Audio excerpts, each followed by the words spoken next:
79ನೆಯ ಸ್ವಾತಂತ್ರ್ಯೋತ್ಸವದ ಶುಭಾಶಯಗಳು. ಪ್ರತಿ ವರ್ಷ ಆಗಸ್ಟ್ 15 ಭಾರತೀಯರ ಪಾಲಿಗೆ ಅತ್ಯಂತ ಮಹತ್ವಪೂರ್ಣವಾದಂತಹ ಸ್ಮರಣೀಯವಾದಂತಹ ದಿವಸ. ನಾವು ಭಾಗ್ಯವಂತರು, ಪುಣ್ಯವಂತರು. ನಾವು ಸ್ವಾತಂತ್ರ್ಯ ಪೂರ್ವದಲ್ಲಿ ಇಲ್ಲದೆ ಸ್ವಾತಂತ್ರ್ಯೋತ್ತರದಲ್ಲಿ ಜನ್ಮಿಸಿದವರು. ಬಹುತೇಕ ಇಂದಿನ ಜನಗಳಲ್ಲಿ ನಾವು ಬಹುತೇಕ 75-80% ಜನ ಇವತ್ತೆಲ್ಲರೂ ಕೂಡ ನಾವು ಸ್ವಾತಂತ್ರ್ಯ ಬಂದ ನಂತರ ಜನ್ಮ ತಾಳಿರುವಂತಹ ಅವರು. ಆದರೆ ಸ್ವಾತಂತ್ರ್ಯ ಪೂರ್ವದಲ್ಲಿ ನಮ್ಮ ಜನರು ಅನುಭವಿಸಿದ ಕಷ್ಟ, ನೋವು, ಸಂಕಟ, ದುಃಖ ಅವೆಲ್ಲವನ್ನು ಕೂಡ ಊಹಿಸಲಿಕ್ಕೂ ಸಾಧ್ಯವಿಲ್ಲ. ಸುಮಾರು 200 ವರ್ಷಗಳ ಕಾಲ ಬ್ರಿಟಿಷರು ನಮ್ಮ ದೇಶವನ್ನು ಆಳಿದ್ದಾರೆ. ಆಳುವುದರ ಜೊತೆಗೆ ನಮ್ಮ ದೇಶದ ಸಂಪತ್ತನ್ನು ಕೂಡ ಅವರು ಲೂಟಿ ಹೊಡೆದಿದ್ದಾರೆ.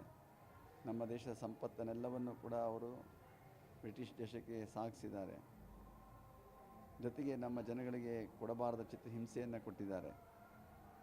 ಇದೆಲ್ಲದರ ಒಂದು ಹಿನ್ನೆಲೆ ನೋಡಿ ನಮ್ಮ ಭಾರತೀಯರೆಲ್ಲರೂ ಕೂಡ ಒಗ್ಗಟ್ಟಾಗಿ 1857ರಿಂದ ಈ ಸ್ವಾತಂತ್ರ್ಯ ಹೋರಾಟ ಒಂದು ರೂಪವನ್ನು ಪಡ್ಕೊಂಡು 1947ರವರೆಗೆ ಅನೇಕ ನಾಯಕರು, ರೈತರು, ಕಾರ್ಮಿಕರು, ಮಹಿಳೆಯರು, ವಿದ್ಯಾರ್ಥಿಗಳು ಪ್ರತಿಯೊಬ್ಬರೂ ಕೂಡ ಈ ಸ್ವಾತಂತ್ರ್ಯ ಹೋರಾಟದಲ್ಲಿ ತಮ್ಮನ್ನು ತೊಡಗಿಸಿಕೊಂಡು ಬಲಿದಾನ ಮಾಡಿದ್ದಾರೆ, ಪ್ರಾಣಾರ್ಪಣೆ ಮಾಡಿದ್ದಾರೆ, ತಮ್ಮ ಸರ್ವಸ್ವವನ್ನು ಕಳ್ಕೊಂಡಿದ್ದಾರೆ, ಬಂಧು ಬಾಂಧವರನ್ನು ಕಳ್ಕೊಂಡಿದ್ದಾರೆ.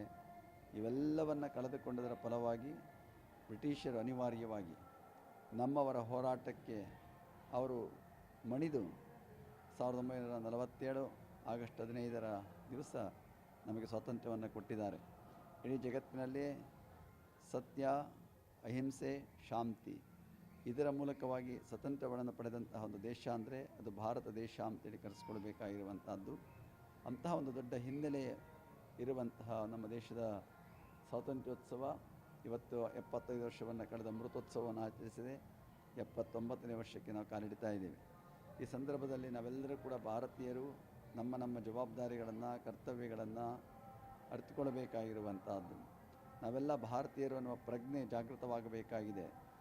ಜೊತೆಗೆ ನಮ್ಮಲ್ಲಿ ಸಂವಿಧಾನದ ಆಶಯಗಳನ್ನು ನಾವೆಲ್ಲ ಎತ್ತಿಡಿಯಬೇಕಾಗಿದೆ. ನಾವು ಭಾರತೀಯರಾಗಿ, ಭಾರತದ ಪ್ರಜೆಗಳಾಗಿ ಸಂವಿಧಾನದ ಆಶಯಗಳನ್ನು ಒತ್ತಿಡಿಬೇಕು, ಸಂವಿಧಾನದಂತೆ ನಡೆದುಕೊಳ್ಳಬೇಕು. ರಾಷ್ಟ್ರ ಧ್ವಜವನ್ನು ಯಾವತ್ತೂ ಯಾವ ಕಾಲದಲ್ಲಿಯೂ ಎಂದೇ ಅದಕ್ಕೆ ಅಪಮಾನವಾಗದ ಹಾಗೆ ನಡೆದುಕೊಳ್ಳಬೇಕು. ರಾಷ್ಟ್ರಗೀತೆಗೆ ನಾವು ಎಲ್ಲೇ ಇರಲಿ, ಯಾವ ಸಂದರ್ಭ ಇರಲಿ ಅದಕ್ಕೆ ಗೌರವವನ್ನು ಅರ್ಪಿಸಬೇಕು. ಕೊನೆ ಪಕ್ಷ ಈ ಮೂರನ್ನಾದರೂ ಕೂಡ ನಾವು ಭಾರತೀಯ ಪ್ರಜೆಗಳಾಗಿ ಆಚರಿಸಬೇಕಾಗಿರುವಂಥದ್ದು ನಮ್ಮೆಲ್ಲರ ಕರ್ತವ್ಯ ಆಗಿದೆ. ಹಾಗೆ ಅಖಂಡ ಭಾರತತ್ವದ ಪ್ರಜ್ಞೆ ನಮ್ಮಲ್ಲಿ ಜಾಗೃತವಾಗಬೇಕು. ನಾವು ಯಾವುದೇ ರಾಜ್ಯದವರಾಗಿರಲಿ, ಯಾವುದೇ ಭಾಷೆಯನ್ನು ಮಾತನಾಡಲಿ, ಯಾವುದೇ ಸಂಸ್ಕೃತಿ ಇರಲಿ, ಯಾವುದೇ ಆಚರಣೆ ಇರಲಿ, ಯಾವುದೇ ಧರ್ಮ ಇರಲಿ, ಆದರೆ ನಾವೆಲ್ಲರೂ ಕೂಡ ಅಖಂಡ ಭಾರತೀಯರು ಅನ್ನುವಂತಹ ಒಂದು ಮನಸ್ಸು, ಪ್ರಜ್ಞೆ ಯಾವತ್ತೂ ಕೂಡ ಭಾರತೀಯರಲ್ಲಿ ಮೂಡಬೇಕಾಗಿದೆ. ನಮ್ಮ ದೇಶದ ವಿಶೇಷತೆ ವಿವಿಧತೆಯಲ್ಲಿ ಏಕತೆ.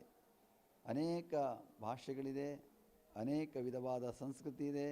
ಆಮೇಲೆ ನಮ್ಮ ದೇಶದಲ್ಲಿ ವೇಷಭೂಷಣಗಳು ಬೇರೆ ಬೇರೆ ಇದೆ, ಆಹಾರ ವಿಹಾರಗಳು ಬೇರೆ ಬೇರೆ ಇದೆ. ಅನೇಕ ರಾಜ್ಯಗಳೆಲ್ಲ ಸೇರಿ ಇದು ಭಾರತ ಆಗಿರುವಂಥದ್ದು. ಇಂತಹ ಅಖಂಡ ಭಾರತೀಯತ್ವದ ಪ್ರಜ್ಞೆ ನಮ್ಮೆಲ್ಲರಲ್ಲೂ ಮೂಡಬೇಕಾಗಿದೆ.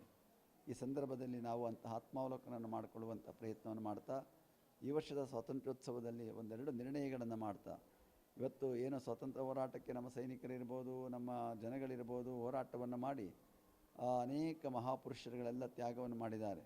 ಇವತ್ತು ನಾವು ಕೂಡ ಇವತ್ತಿನ ನಮ್ಮ ದೇಶದೊಳಗಿರುವ ಕೆಲವು ನಮ್ಮ ದೇಶದಲ್ಲಿ ನಾವು ಕಾಣ್ತಾ ಇರುವಂಥ ಶತ್ರುಗಳು ಅಂದರೆ ಬಡತನ ಇದೆ, ಅಜ್ಞಾನ ಇದೆ, ಅಸಮಾನತೆ ಇದೆ, ಮತ್ತು ಇವತ್ತು ಕಾಣ್ತಾ ಇರುವಂತಹ ಪರಿಸರ ಮಾಲಿನ್ಯ ಇದೆ. ಇವೆಲ್ಲದರ ವಿರುದ್ಧ ಹೋರಾಟ ಮಾಡುವಂಥ ಮನೋಭಾವ ಪ್ರತಿಯೊಬ್ಬರಲ್ಲೂ ಮೂಡಬೇಕಾಗಿದೆ. ಎಲ್ಲರೂ ಕೂಡ ಸಹೋದರ ಭಾವನೆಯಿಂದ ಸಾಮರಸ್ಯದ ಬದುಕನ್ನು ಬಾಳಬೇಕಾಗಿದೆ. ಅಂಥ ಚಿಂತನೆಗಳನ್ನು ಹೊಂದುವಂತಹ ಒಂದು ಸಂಕಲ್ಪವನ್ನು ತೊಡುವಂಥ ದಿವಸ ಇದಾಗಲಿ ಅಂತ ಹಾರೈಸ್ತಾ 79ನೇ ಸ್ವಾತಂತ್ರ್ಯೋತ್ಸವಕ್ಕೆ ನಾನು ಶುಭವನ್ನು ಕೋರ್ತೇನೆ.